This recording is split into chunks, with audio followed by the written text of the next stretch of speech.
que vem trazer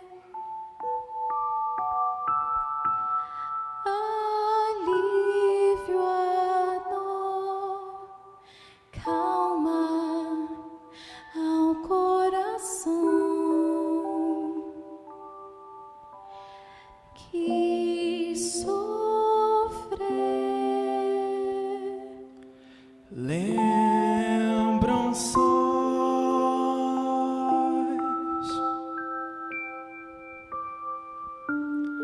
na escuridão,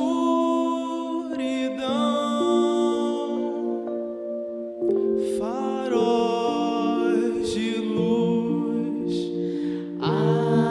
astros na amplidão, Guiando nossos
esperança, prenúncio milenar do amanhecer.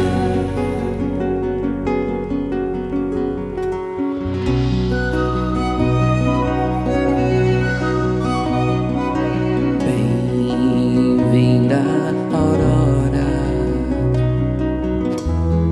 a terra sofreu noites convulsivas, verteu lágrimas rangelentes, mas majestou-se no parto regenerativo, deu-se a luz na remissão. Bem-vinda, aurora, o lobo pasta junto ao cordeiro, crianças brincam com a serpente e os anjos andariam com os homens que volitam no amor da promissão.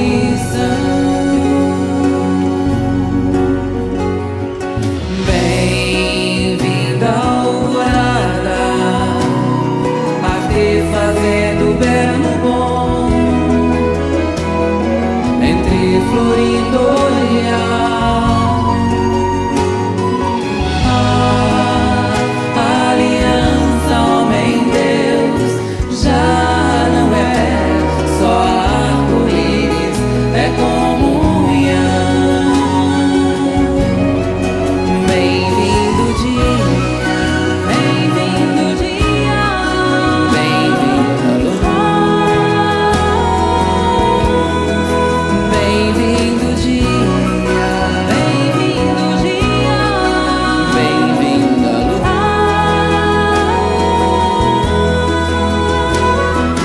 Bem-vinda alvorada, arder fazendo belo bom,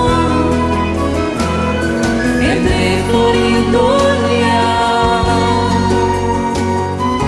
A aliança, homem-deus, já não é só arco-íris, é comunhão.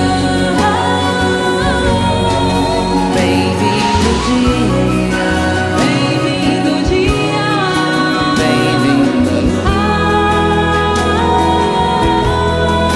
Bem-vindo dia, bem-vindo dia, bem-vinda luz. Bem-vinda aurora, bem-vinda aurora, bem-vinda luz. Bem-vinda alvorada, bem-vinda alvorada, bem-vinda luz. Bem-vindo dia, bem-vindo dia, bem-vinda luz.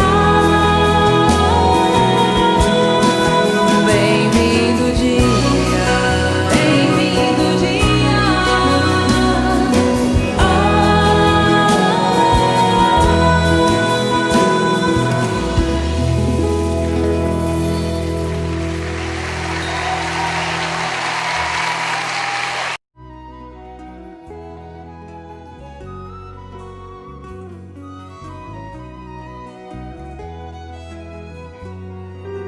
Meus irmãos, minhas irmãs, que Deus possa nos abençoar.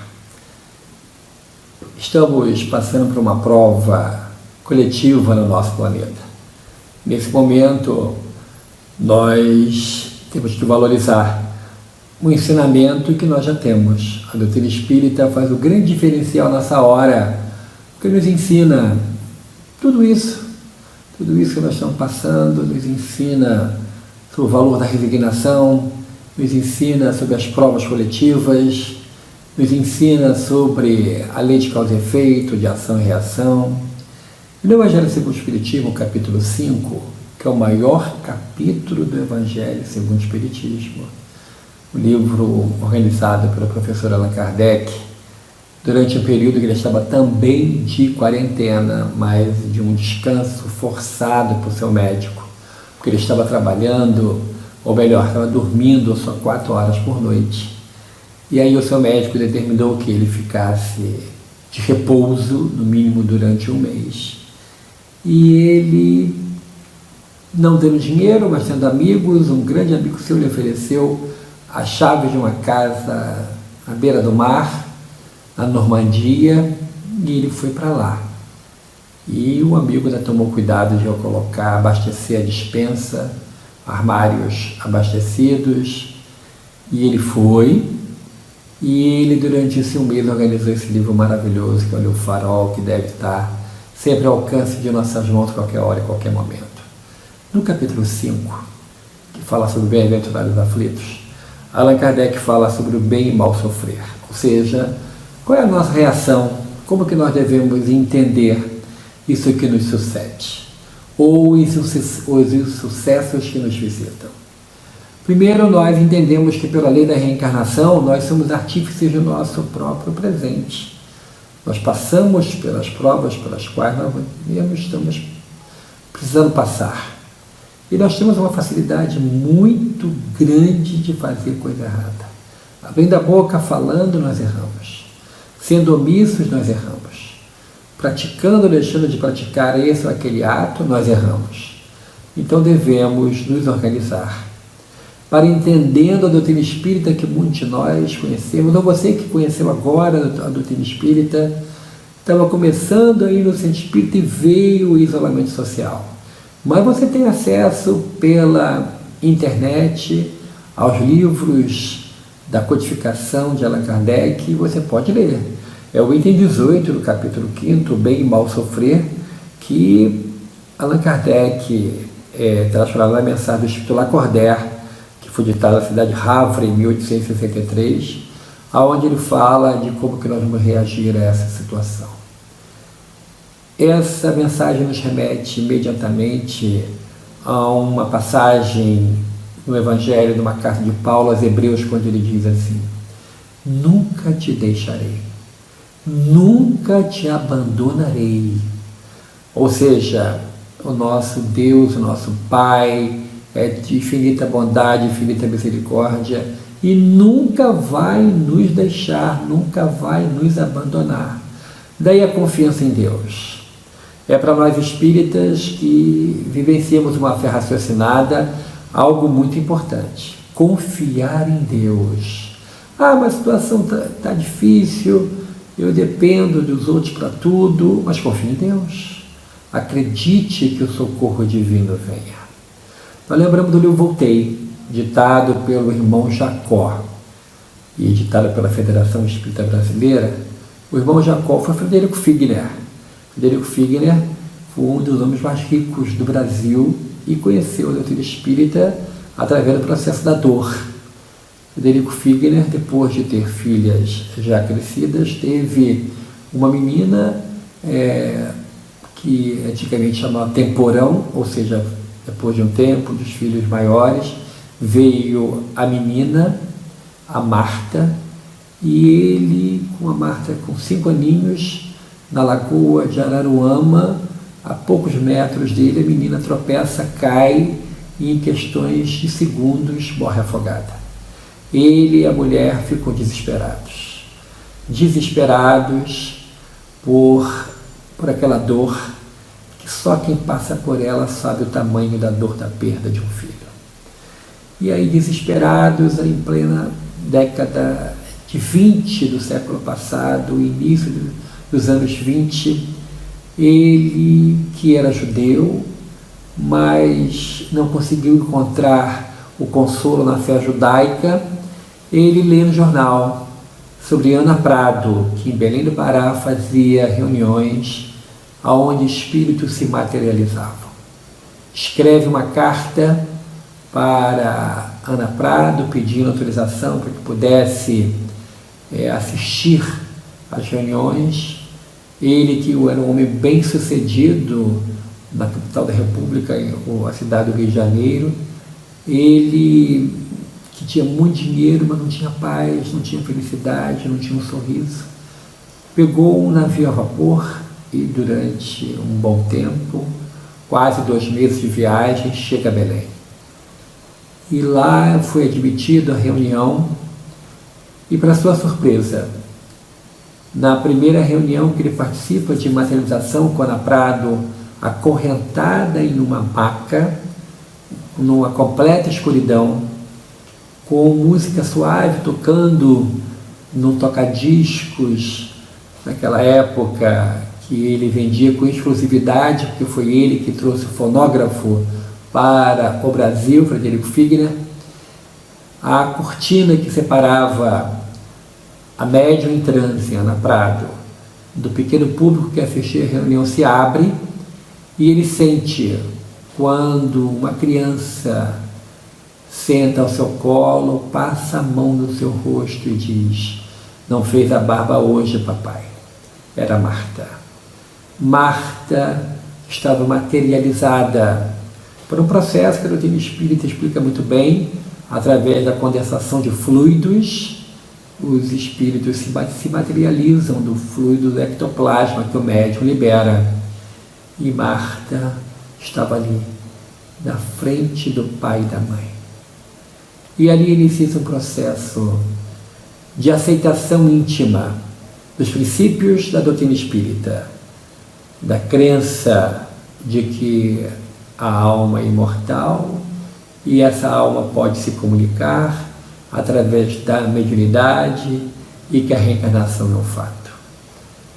Depois de passado alguns dias, essas experiências, as atas que eram escritas por essas experiências e assinadas pelas maiores autoridades do Estado do Pará naquela época, o presidente da Assembleia, o próprio governador do Estado, o delegado de polícia, que participavam das reuniões e assinavam as atas. Isso foi enfeixado em um livro, o Livro de João, ou O Trabalho dos Mortos, também editado pela Federação Espírita Brasileira. Ao voltar ao Rio de Janeiro, Frederico, com a sua esposa, se tornam espíritas.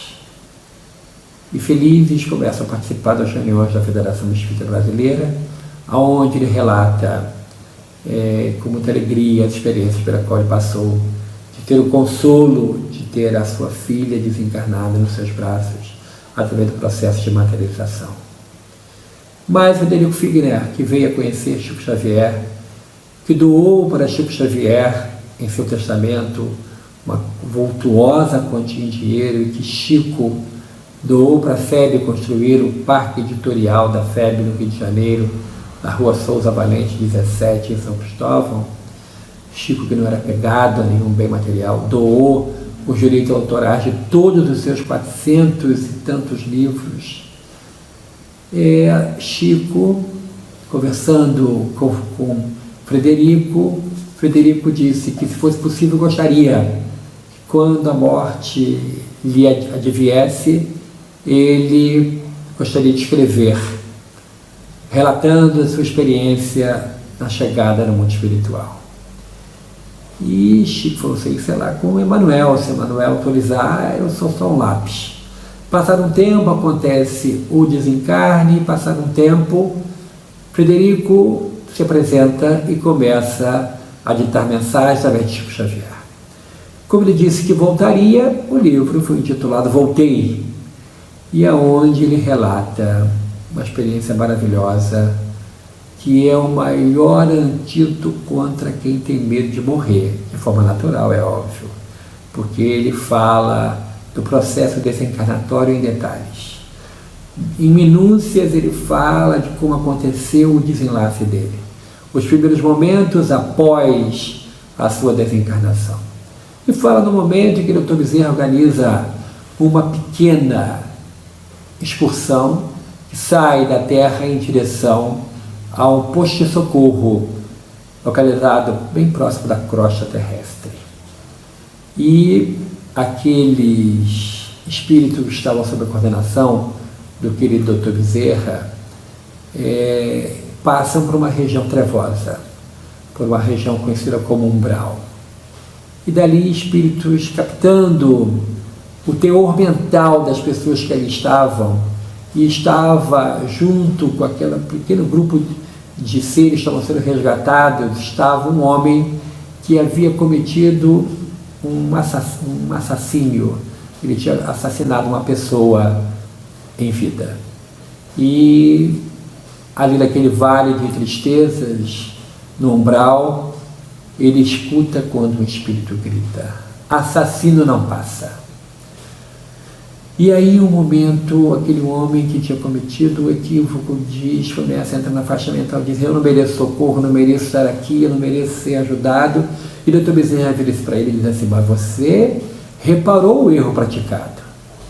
Durante anos após o erro que você cometeu, você reparou fazendo bem a muita gente. Então você já quitou esse débito, merece socorro. E virando-se para Frederico Figner, que depois no livro se torna o irmão Jacó, e diz assim: faz uma prece. E a ordem do Dr. Bezerra para ele, e ele pega de surpresa, e ele recita um salmo. Um salmo que traz para ele a certeza de que o Senhor é o nosso pastor e nada nos faltará. Então, se o Senhor é o nosso pastor e nada nos faltará, por que nós não devemos ter confiança em Deus? A confiança em Deus deve ser para nós, espíritas, ou você que está me assistindo e que ainda não se professa, não se diz espírita, a certeza do socorro divino. Deus não nos abandona nunca. Nunca te deixarei. Nunca te abandonarei. A misericórdia de Deus é para todos. Envolve a todos nós como o ar que respiramos, que nos envolve, dando-nos a certeza e a confiança de que a bondade de Deus vem a nosso socorro.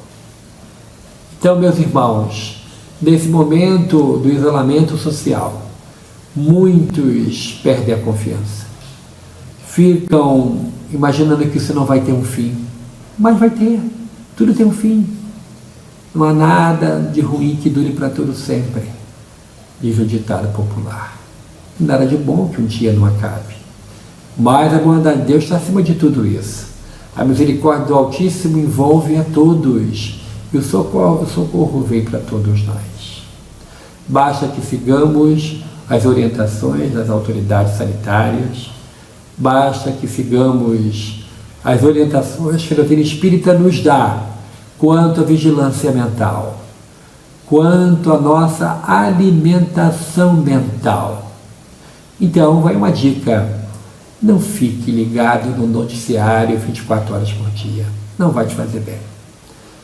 Se você não tem a seu alcance o recurso da internet, vá a um livro, vá ao Evangelho segundo o Espiritismo, e você pode ter ali o consolo necessário para que possa entender esses dias nebulosos que estamos passando, mas que possa também lembrar dos dias de sol, dias de alegria, porque o sol traz alegria, a alegria da vitória, e a maior vitória é a vitória com Deus. A vitória com Deus é bem diferente da vitória dos homens com os homens, que é funesto e tudo passa. Mas aquilo que vem com Deus é para todo sempre. A vitória com Deus é a vitória sobre nós próprios. E nesse momento do isolamento, nós lutamos contra nós próprios, contra as nossas imperfeições, contra as nossas negatividades, mas a confiança de que, apesar dos pesares, apesar de muitas vezes você, num processo de autoculpa, não exerce o auto-perdão, não consegue entender a extensão da misericórdia divina e entra numa faixa de que eu mereço o desencarne agora, eu mereço ser infectado, eu mereço não ter socorro, eu mereço uma morte difícil, cruel. Não. Deus tem um propósito para cada um e a bondade de Deus é infinita. Permite que cada um de nós tenha um recomeço e que possamos todos nós lembrar de figuras ímpares na história e que deram a volta por cima, de pessoas que deixaram rastro de luz por onde passaram, como o querido rei São Luís da França, que aos 16 anos toma a coroa do trono francês. Vem de uma família, de uma dinastia da onde saíram os Luíses, do Luís I ao Luís XVI. Ele foi Luís IX. E retomando, logo assim que assume a coroa do reino da França, retomando uma velha tradição que dizia que o rei da França era um ungido de Deus, uma tradição que o seu avô havia deixado de lado por questões de nojo. Ele organiza na primeira Semana Santa do seu reinado, ele organiza aquilo que ficou conhecido como a bênção dos enfermos. E o povo acreditava que o rei da França era ungido pelos céus. Acreditava que no momento de sua curação, o Senhor Jesus colocava uma bênção muito especial sobre a cabeça do reinante francês. E ele, retomando essa velha tradição, pediu para que os doentes fossem ao palácio. E organizou os doentes e beijou a ferida dos doentes. E passados alguns dias vieram a notícia de cura. O rei São Luís da França, em vida, era um homem virtuoso que curava e que trazia a certeza de que a bondade de Deus é infinita. E trouxe a cura para muitas pessoas. E ele continuou com a sua vida virtuosa, trazendo alívio para os sofredores, fazendo um governo justo, sendo um homem de Deus à frente de um país. Diferente de muitos que, quando aliam a fortuna e ao poder, caem, o rei São Luís da França não caiu, assim como a Rainha Santa de Portugal, a Rainha Santa Isabel, não caiu. Não caiu sob o peso do ouro, sob a influência do poder, não. Mantiveram-se fiel a Nosso Senhor Jesus e seguiram firmes. E apesar de muitos fatores negativos, confiar em Deus, tendo a certeza da bondade divina em suas vidas. Nesses momentos que passamos, que parece que os dias não terminam, que a cinza e a tristeza nos envolve, lembremos do Senhor Jesus, daquele que aplacou uma tempestade em alto mar, daquele que, acordado pelos discípulos, fez um sinal aos céus e o vento parou. Fez outro sinal para as ondas e o mar serenou. E os discípulos, olhando entre si, disseram: quem é esse homem que até o vento e o mar respeitam? Ele é o nosso Salvador, é o Senhor Jesus, é o Messias prometido. É aquele que traz para nós a certeza de que tudo passa. Por piores que sejam as ondas de pessimismo que nos envolvam, o pior que seja a tristeza que queira invadir o nosso cérebro, vamos lembrar de Jesus trazendo alegria para aqueles que eram curados, alegria daqueles que iam às sinagogas e davam os seus depoimentos que foram curados pelo Nazareno, pelo carpinteiro de Nazaré, o homem que não tinha uma pedra para repousar na sua cabeça, mas que trouxe o exemplo para todos nós da confiança em Deus, da certeza de que Deus não nos abandona nunca, da certeza de que o mal nunca triunfará sobre o bem, de que todos nós temos socorro divino a nosso favor. Que possamos, meus irmãos, minhas irmãs, nos revestirmos dessa coragem da fé e passar bem por essa prova pela qual estamos envolvidos, tendo a confiança em Deus reforçada. E, para finalizar, vamos lembrar de um fato histórico ocorrido na Bahia, em Salvador, no período ainda do Brasil colônia, prestes a se tornar independente. Chegou a Portugal a notícia de que ares de independência rondavam a colônia brasileira. E o rei português mandou um reforço de um exército. 5.000 homens deveria vir, e a primeira cidade a ser visitada era a revoltosa Salvador, aonde saíam discursos inflamados contra a colônia portuguesa, que nos exploravam, levavam as nossas riquezas, levavam e deixavam para nós quase nada. E o exército chegou. Salvador, naquela época, ainda em 1822, era uma cidade fortificada, era uma cidade pequenina, mas na Baía de Todos os Santos, viram quando as naus portuguesas começavam a aportar. O exército de 5.000 homens veio para acabar com a rebelião daqueles que queriam a independência do nosso Brasil. E em nosso Brasil, em Salvador, na Bahia, aqueles que queriam um Brasil livre estavam reunidos e contavam um pouco mais de 1.200 homens.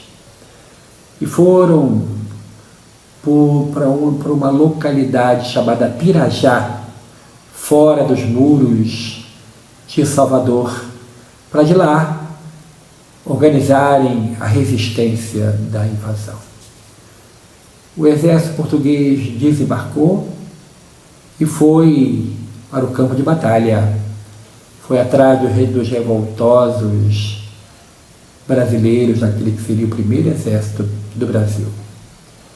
E os comandantes, vendo aquela multidão de soldados portugueses no campo de batalha, deram ordem para o corneteiro avisar, cantar, tocar em sua corneta, recuar. Mas o corneteiro, que estava um pouco mais distante, entendeu que a ordem do comandante era avançar, atacar.